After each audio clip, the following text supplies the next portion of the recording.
Good morning, good afternoon, good evening, wherever you are in the world, and welcome back to Rebel, Reject, Create. It's the podcast that's all about creativity and how to make the world a better place using that creativity. My guest today is Fredrik Haren, the Creativity Explorer, who's got a CV a little bit too long for me to even begin to recite as an intro to a podcast like this. Suffice to say, Fredrik's life is all about creativity as well as helping you get more out of your creativity. So welcome today, Fredrik. How are you? I am great. How are you? I'm brilliant. Where are you? I am. I'm on my. I am on my island outside Stockholm. I live on a tiny little island outside Stockholm, and we have sun for the first day in I don't know 2 weeks or Yes. something. So I'm very Brilliant. happy.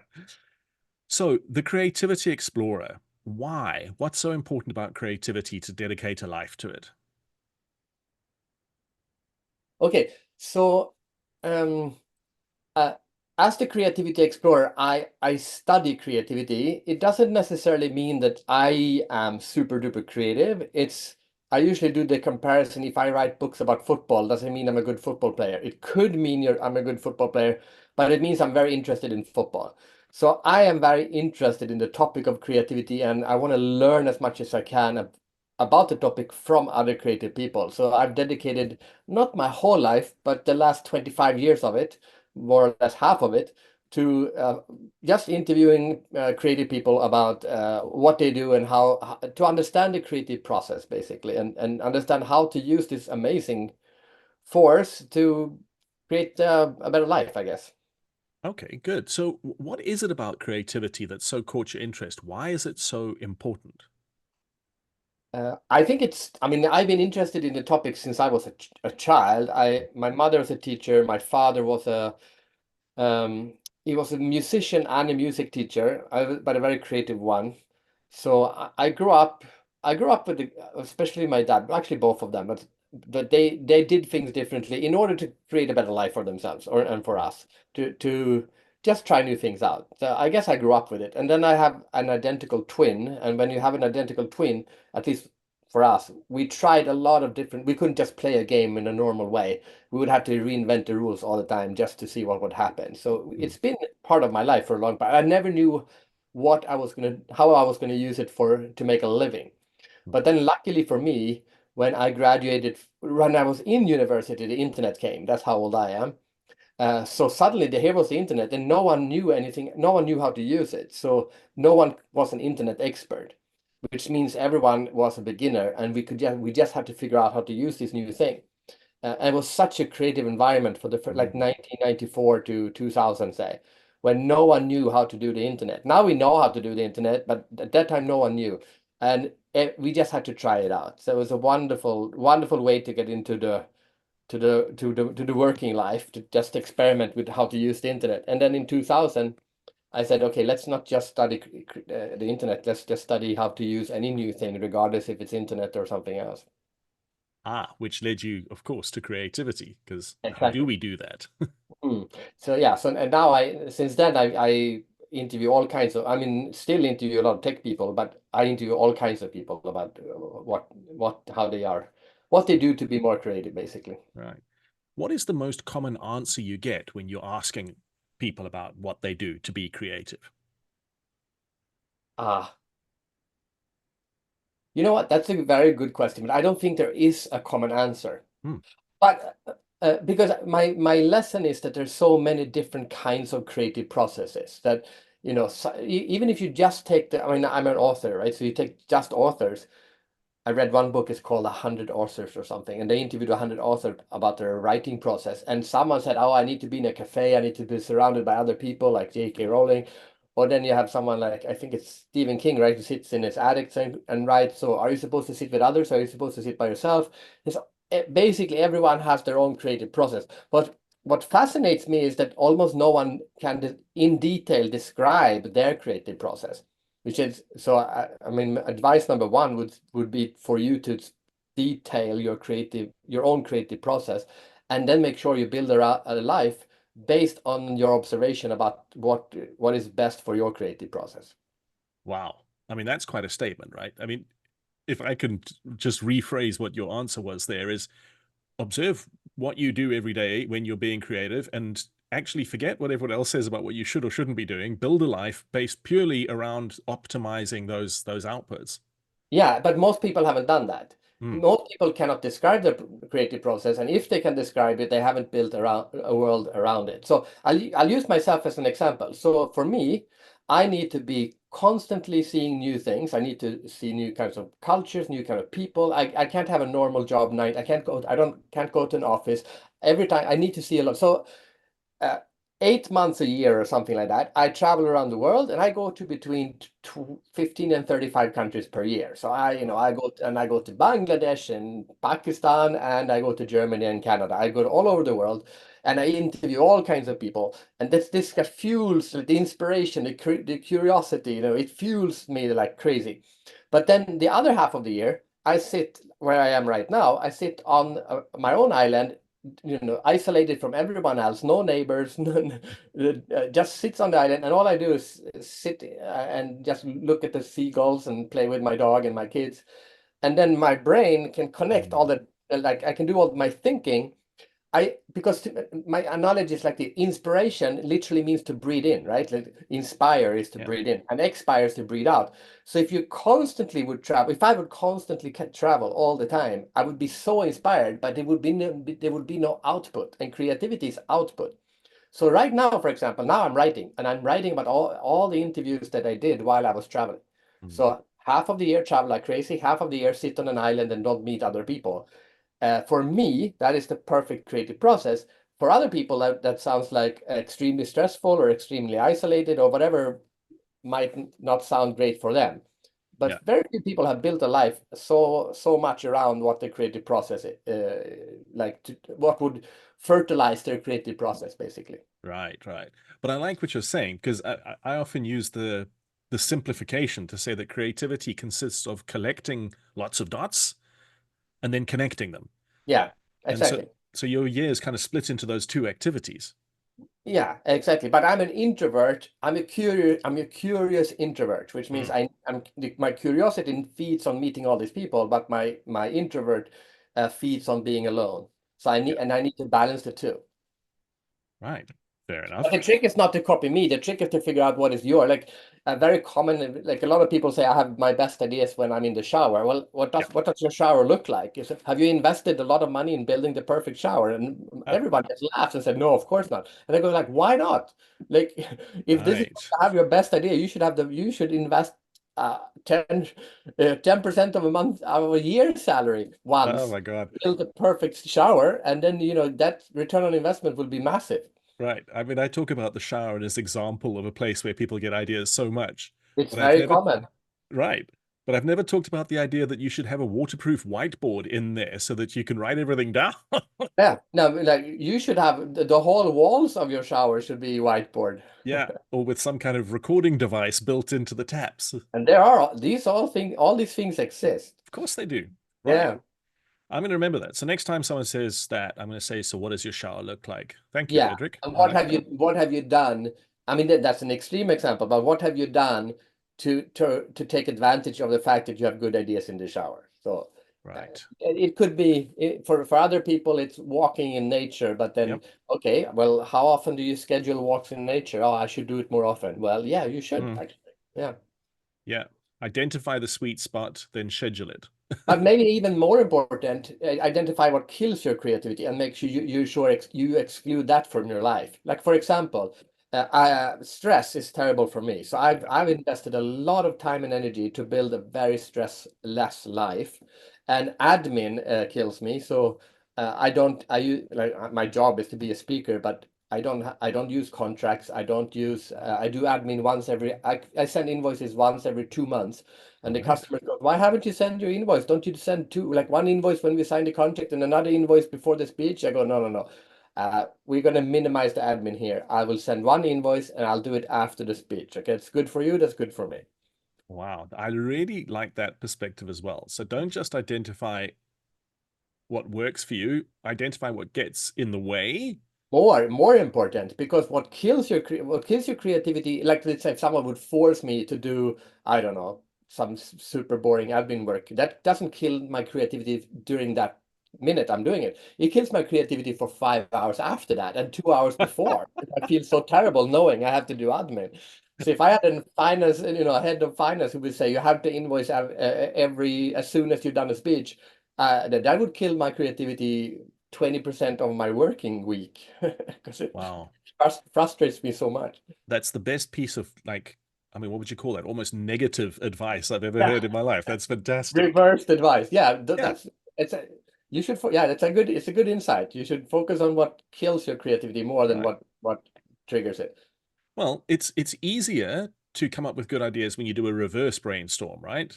So instead of saying, let's come up with a good idea to solve this problem, say, what should we absolutely not do to solve this Exactly. problem? And Yeah. then you invert it. Let's call it uninspiration. Like inspiration, it's easy. It's easy to get inspired. Go out and go into the forest, listen to a bird, go to a concert. It's easy to inspire yourself. But uninspiration, that's what you should kill. That's hard and it sticks with you longer. Just like negative feedback sticks with you longer than positive feedback. It's the same mechanism. I'm just busy making a mental list while you're talking. It's already gotten quite long. Oh, that's brilliant. All right, great. Um, I mean, aside from your own interest and your own curiosity, what is your feeling about why creativity is so important out there in the world? I mean, possibly, particularly at the moment. Well, particularly in the moment, it's because technology or innovation is moving faster now. People sometimes say it doesn't, but it does. I use the analogy of like an idea very quickly, but an idea is that a person takes knowledge and information and combines it in a new way, right? That's what creativity is. And we have never had more people on Earth. We have never had more educated people. They have never had more access to information, and they have never been easier to spread the idea that they get after combining all that knowledge and information. So you combine all of that, you realize we are having more ideas per second now than ever before. So that's happening. But I look at creativity as many different. Like one aspect of creativity is that it solves problems. So the Mhm. more creative we are, the less problems, the more problems we would solve, and the more problems we solve, the happier we will be.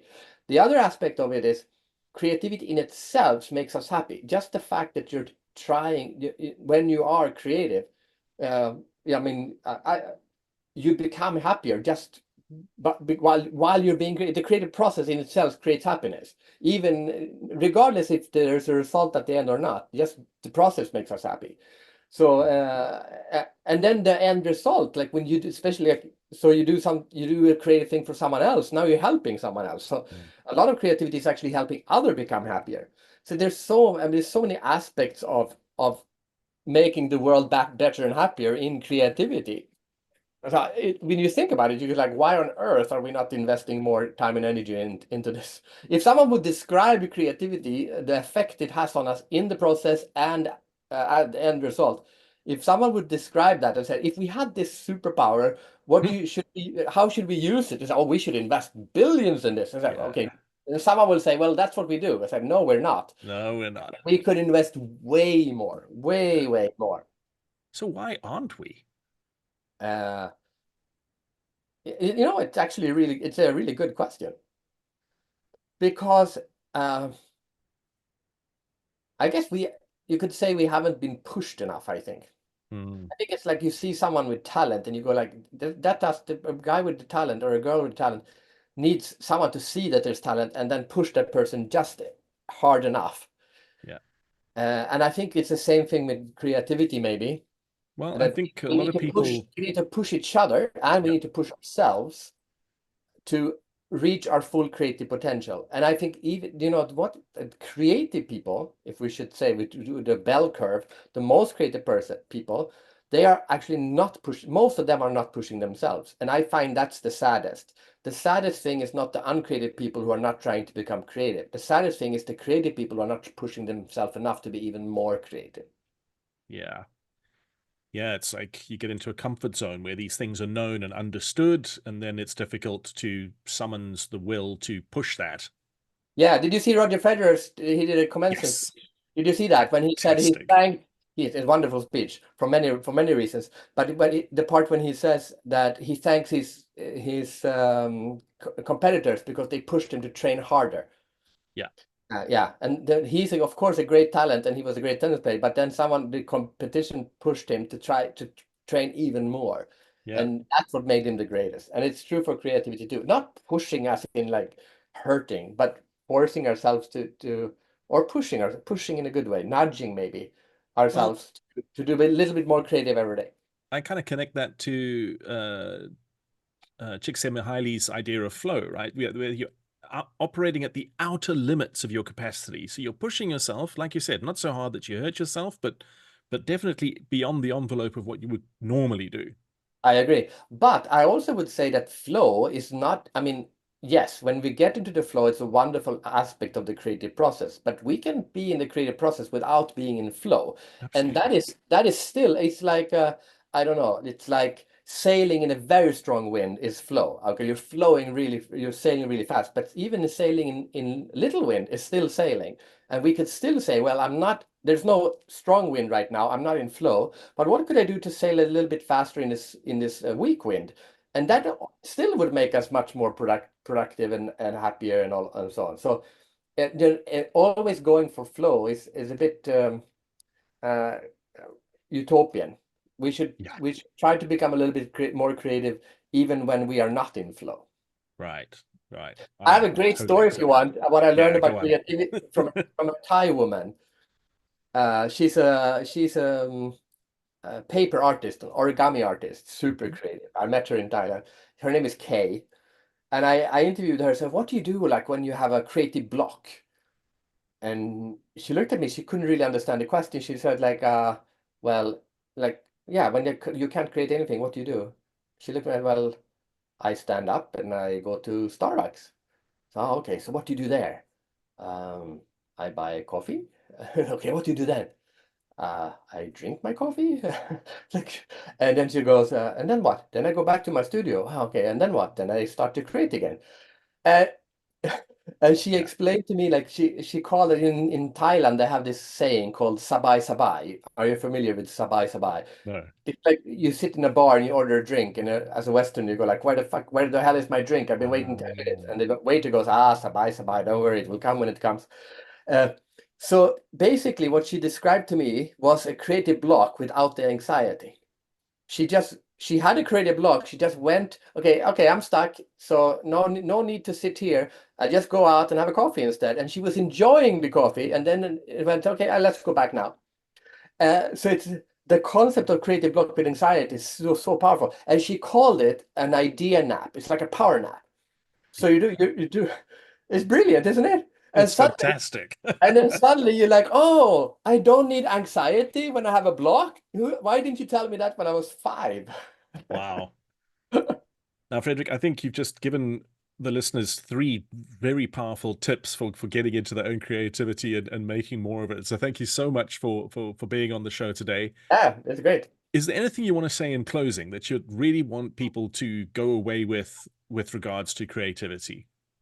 I get that. So I only remember the recent people I learned from. So I was just in Manila and I learned from a computer. He's a he's an advertising guy who helps companies understand how to take advantage of computer games in marketing. Mm, So he's a gamer and a ad creative director. And he described like what can we learn about I wanted to learn what can we learn about creativity from computer games. mm, And he said, yeah, of course you need to be creative to solve computer games, but he said computer games, the idea with the point with a computer game is to try to figure out the pattern. Because even if it's Pac-Man or some more advanced game, there's a pattern in the game and you need to solve it. And when you solve it, you go to the next level, like achievements unlocked. And then your job is to find a new pattern, which is a higher pattern. And what we realized together was that creativity is the ability to find a higher pattern, regardless of, like, for example, we use, I don't know, classic example, mobile phones. So mobile phones, Ericsson, Nokia were building phones, and then Apple say, the higher pattern is that phones are going to become computers, so let's do the iPhone, right? They saw the higher pattern um, of phones. So you realize this, you can use the mindset of computer gaming and say, if I want to be creative, the first thing I need to realize is what is the current pattern, and then say, okay, well, what's going to be the pattern what's the next pattern going to be? What is the higher pattern in what we're doing? I think that's, to me, that was a profound way of looking at, if you want to be creative in an area or in a business or something, you can identify, okay, what is the pattern I can unlock here that will go deeper into wherever area we are into. That's brilliant. Fredrik, thank you so much for your time and for coming along onto the show. All right, thank you. And for you listening in, if you've enjoyed that chat, please don't forget to hit the subscribe button. Head over to my website. You can also subscribe to the newsletter there and keep yourself very much up to date with all of the action on the Rebel, Reject, Create podcast. Until next time, be more creative.